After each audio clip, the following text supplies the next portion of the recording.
साहेब, एक काल वेगळा प्रकार महाराष्ट्राच्या राजकारणात बघायला मिळाला. तुमची आणि एकनाथ शिंदेची पहिल्यांदा भेट झाली. ही अनपेक्षित भेट होती की तुम्ही ठरवून त्यांना भेटायला? कसं काय ठरवून कोण कोणाला भेटेल? जी अनपेक्षित भेट असते, अशा प्रकारच्या भेटी असतात त्या अनएक्सपेक्टेड असतात, अनपेक्षित असतात. ते राज्याचे जरी बेकायदेशीर असले तरी उपमुख्यमंत्री समोर आले.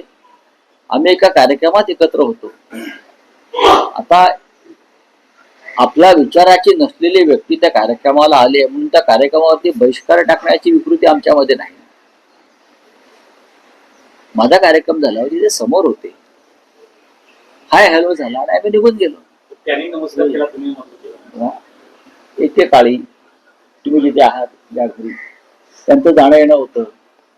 एकेकाळी ते आमचे सहकारी होते, जवळचे मित्रही होते. हे सत्य आहे ना, हे सत्य आहे. आता त्यांनी पलायन केलं तर आम्ही काय करणार? आम्ही आहोत तिथेच आहोत.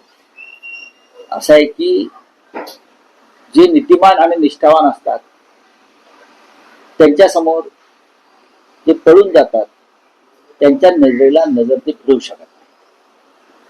हे मी शिंद्यांच्या बाबतीत म्हणत नाही, हे सगळ्यांच्याच बाबतीत असं.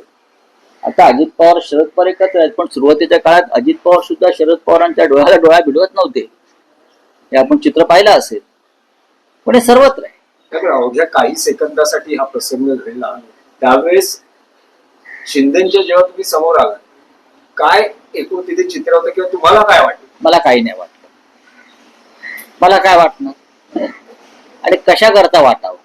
त्यातून काय महाराष्ट्राच्या अजून काय मिळणार? काहीच नाही. ते ढोंगी भाजप बरोबर सत्तेमध्ये आहेत, त्यांना भाजपा ब्लॅकमेल करताय. अमित शहा त्यांच्या पक्षाचे नेते आहेत आणि आमच्या दृष्टीने अमित शहा महाराष्ट्राचे शत्रू आहेत, महाराष्ट्राचे दुश्मन आहेत. म्हणून ते दोन ठाकरे बंधू एकत्र येऊन महाराष्ट्राच्या दुश्मनाविरुद्ध लढतायत.